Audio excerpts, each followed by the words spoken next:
وما أرسلنا قبلك إلا رجالا نوحي إليهم فاسألوا أهل الذكر. اعوذ باللہ من الشیطان الرجیم. بسم اللہ الرحمن الرحیم.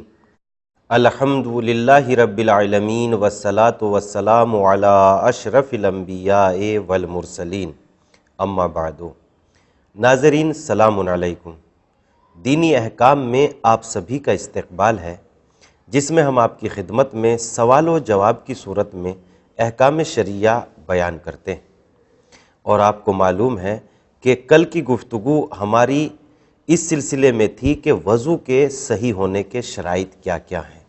وہ شرائط بیان کرنے کے بعد ہم نے آپ کی خدمت میں گفتگو کو یہاں تک پیش کر دیا تھا کہ اگر کوئی شخص ایسے مدرسے کے حوض میں جس کے بارے میں یہ علم نہ ہو کہ یہ تمام لوگوں کے لیے وقف کیا گیا ہے یا صرف مدرسے کے رہنے والوں کے لیے، یا ایسا مسافر خانہ جس کے بارے میں یہ علم نہ ہو کہ یہ مسافر خانے کا حوض تمام لوگوں کے لیے وقف کیا گیا ہے یا صرف مسافر خانے کے رہنے والے لوگوں کے لیے وقف کیا گیا ہے، ایسے حوض میں کوئی حرج نہیں ہے وضو کرنے میں، جبکہ صورتحال یہ ہو کہ وہاں پر دوسرے لوگ بھی وضو کرتے ہوں اور کوئی منع نہ کرتا ہو. تو اس سلسلے میں ہم آج کی گفتگو کو اپنی کل کی گفتگو سے مربوط کرتے ہوئے ہمارا آپ کی خدمت میں آج کا پہلا سوال یہ ہے: کیا ایسی نہروں سے وضو کرنا صحیح ہے جن کے بارے میں یہ علم نہ ہو کہ ان کا مالک وضو کرنے کے لیے راضی ہے یا نہیں؟ تو آپ کے سوال کا جواب پیش خدمت ہے. ایسی بڑی نہروں سے وضو کرنے میں کوئی حرج نہیں جس کے بارے میں یہ علم نہ ہو کہ ان کا مالک وضو کرنے کے لیے راضی ہے یا نہیں، تو ایسی نہروں سے وضو کرنا صحیح ہے. لیکن اگر یہ معلوم ہو جائے کہ ان کا مالک وضو کرنے کے لیے روکتا ہے یا وہ وضو کرنے کے لیے راضی نہیں ہے، یا ان کا مالک پاگل ہے یا نابالغ بچہ ہے، تو پھر احتیاط مستحب یہ ہے کہ ایسی نہروں سے وضو نہ کیا جائے. دوسرا سوال ہمارا آپ کی خدمت میں یہ ہے: اگر کوئی شخص یہ بھول جائے کہ یہ پانی غصبی ہے اور وہ اس پانی سے وضو کر لے تو کیا اس کا وضو صحیح ہے؟ آپ کے سوال کا جواب پیش خدمت ہے. اگر کوئی شخص یہ بھول جائے کہ یہ پانی غصبی ہے اور وہ اس پانی سے وضو کر لے تو اس کا وضو صحیح ہے.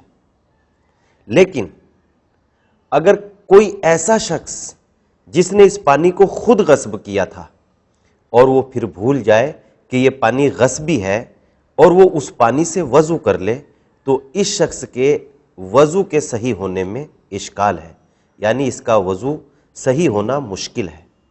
تیسرا سوال ہمارا آپ کی خدمت میں یہ ہے: اگر اعضائے وضو میں سے کوئی عضو دھلنے کے بعد اور وضو مکمل ہونے سے پہلے نجس ہو جائے تو کیا اس کا وضو صحیح ہے؟ آپ کے سوال کا جواب پیش خدمت ہے. اگر وضو میں اعضائے وضو کے دھلنے کے بعد اور وضو کے مکمل ہونے سے پہلے کوئی اعضائے وضو میں سے کوئی ایک عضو نجس ہو جائے وضو کے مکمل ہونے سے پہلے لیکن وہ دھل چکا ہو تو اس کا وضو صحیح ہے. مثلا اعضائے وضو میں چہرہ ہے اور دونوں ہاتھ ہیں، سر اور پیر ہے. اگر ہم اپنے چہرے کو دھل چکے ہوں اور ابھی ہاتھوں کو دھو رہے ہوں اور اسی درمیان میں ہمارے چہرے پہ آ کے کوئی نجاست لگ جائے تو اس صورت میں ہمارا وضو صحیح ہے. یہی صورت مسح کرنے کی ہے.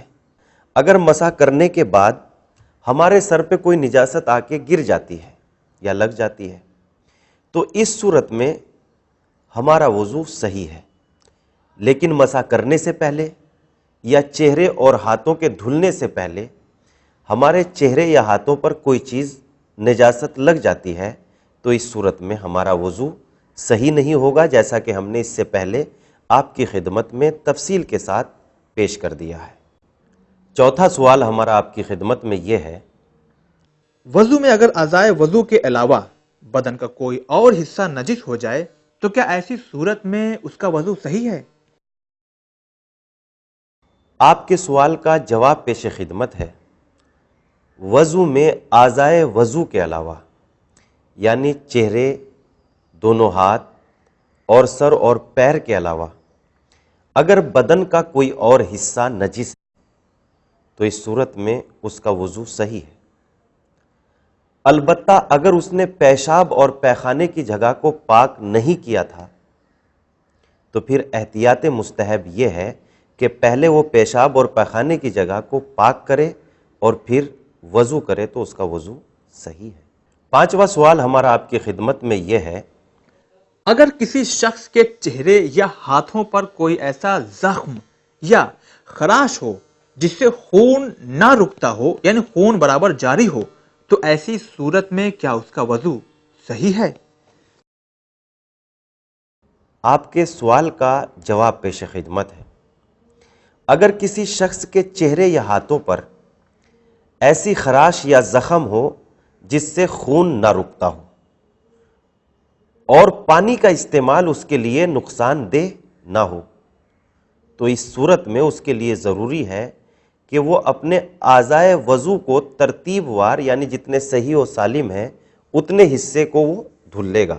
مثلا یہاں اس کے زخم ہے، باقی کا یہ حصہ اس کا صحیح و سالم ہے تو اتنے حصے کو وہ دھل لے گا، اور پھر اس جگہ کو جہاں مثلا خراش یا زخم ہے اس کو کر پانی میں یا جاری پانی میں ڈبوئے گا، اور ڈبونے کے بعد اتنا دبائے تاکہ اس کا خون بند ہو جائے، اور اس کے بعد پھر وہ زخم یا خراش پر اپنی انگلی کو رکھ کر پانی کے اندر ہی اوپر سے نیچے کی جانب کھینچے تاکہ یہ یقین ہو جائے کہ پانی پہنچ گیا ہے۔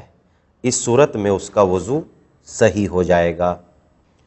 ناظرین، دینی احکام میں آج بس اتنا ہی۔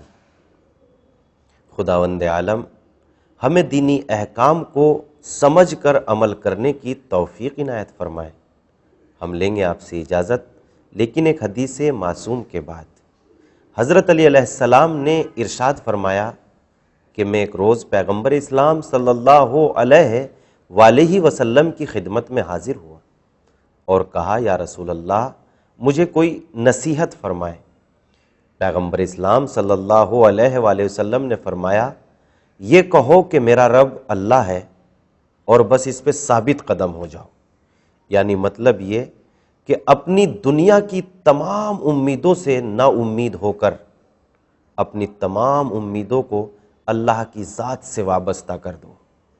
اگر نواز دے گا تو احسان نہ جتائے گا، اور اگر نہ نوازے گا تو ہماری دعاؤں کو توشائے آخرت قرار دے گا۔